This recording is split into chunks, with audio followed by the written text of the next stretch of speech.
네, 고생 많으십니다. 그 PPT 한번 보실까요?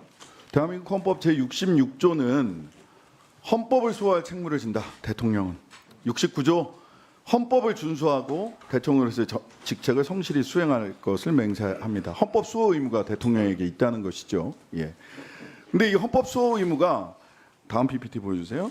그냥 단순히 그냥 뭐 상징적이고 선언적인 규정이냐? 헌법재판소는 그렇게 보지 않았습니다. 대통령의 직무집행과 관련하여 구체화된 헌법적 표현이다. 즉 헌법 수호 책무는 그냥 말로 선언되는 게 아니라 직접 집행을 해야 되는 의무라는 겁니다. 좋은 말이 아니라.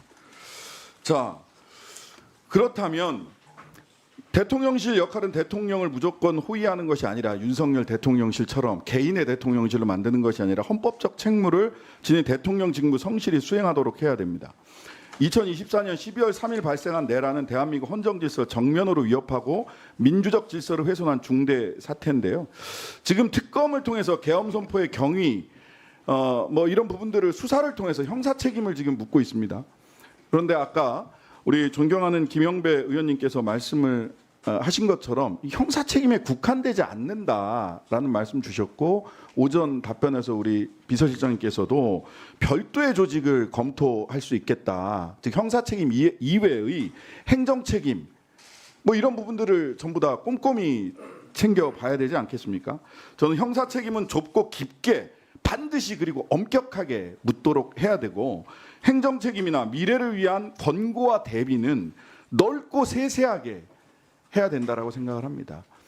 즉 수사의 시간은 지금 왔지만 진실의 시간은 아직 도래하지 않았다라고 생각을 합니다. 진실을 밝히는 데는 크게 보면 전 세계적으로 두 가지 모델이 있습니다. 하나는 프랑스식 모델이고 하나는 남아공식 모델이라고 알고 있습니다. 프랑스식 모델은 형사처벌을 굉장히 엄격하게 했던 모델입니다. 모두 말하자면 국가 공동체를 배신한 권력에 대해서 어떻게 진실을 규명할 거냐. 남아공은 진실과 화해 모델이라고 해서 진실을 말하라. 그럼 우리가 포용해 줄게. 자, 근데 우리는 둘 다 하고 있죠. 특검을 통해서 형사 책임도 지게 하고. 근데 진실의 시간을 어떻게 그러면 우리 미래를 대비하기 위해서 어떻게 준비할 거냐. 이 굉장히 중요하고 그런 면에서 보자면 대통령께서도 이 다음 PPT 보여주세요.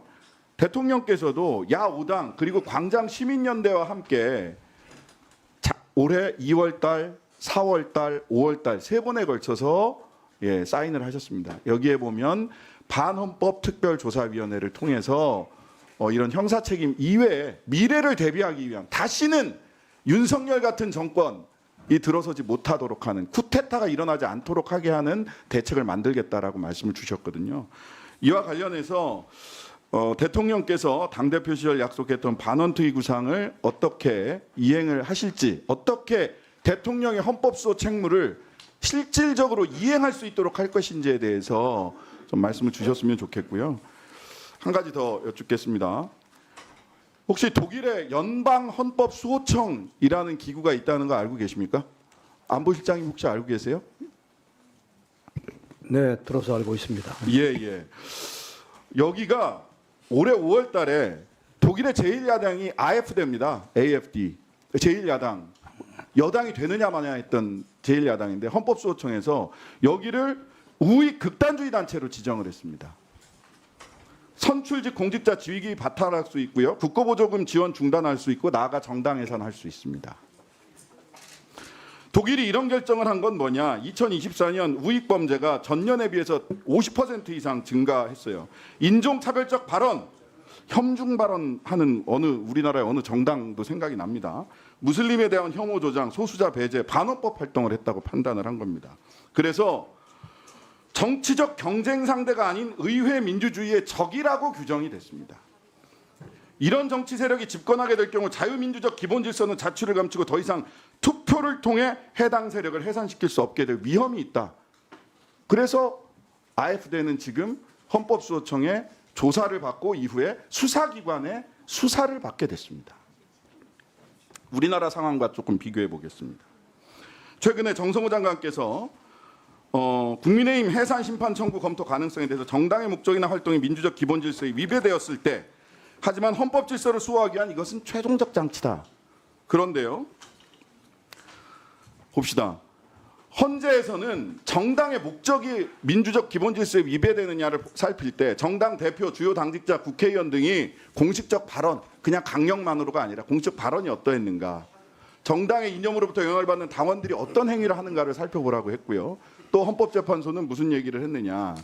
다음 PT 보여주세요. 당대표의 활동, 정당의 활동은 뭐냐? 당대표, 최고위원, 국회의원 이 사람들 활동이 정당의 활동이라고 봐요. 이분들의 활동이 민주적 기본 질서에 어긋났느냐 하면 정당 해산시킬 수 있다는 겁니다. 이게 우리나라 헌법재판소의 태도입니다. 예, 그 다음 보실까요? 자, 보세요. 정광훈 집회에 가서 대통령, 지금 이재명 대통령 끌어내려야 된다부터 시작을 해서 부정선거 음모론부터 막 이런 얘기하고 있어요. 근데 정광훈 집회 가 계세요. 그 다음에 특수공무집행방해, 체포방해 행위하러 국민의힘 다수의 의원들이 그 앞에 가 있었습니다. 관저 앞에. 주요 활동하는 사람 국회의원들이 민주적 기본 질서에 위배되는 활동을 버젓이 했습니다. 다음 보실까요? 이번 계엄에도 하나님의 계획이 있다. 대통령님을 만나고 와서 하나로 뭉쳐 싸우자. 이재명 시정연설 이번이 끝이다. 이재명 정권을 끝내고 다시 정권 되찾아야 돼. 언제, 어떻게, 무슨 방법으로요? 내란 말고 다른 방법이 있습니까? 내란 선동의 선거 불복입니다. 다음 보실까요? 전광훈 세력이랑 뭐 이러고 있잖아요. 근데 민주적 기본 질서를 주요 활동가들이 어기고 있다. 그걸로 끝나는 건 아니에요. 다른 대안적 수단이 있다면 보충적으로만 적용됩니다. 이건 뭐냐? 인적 교체의 가능성이 있느냐를 보는 겁니다. 그런데 지금 대한민국 제1야당 윤석열과 동일한 생각을 가진 집단이 장악하고 있어요. 인적 교체의 가능성이 없습니다. 제가 보니까. 며칠 전에 우리 로텐도르에서도 보지 않았습니까? 마무리해 주십시오. 네.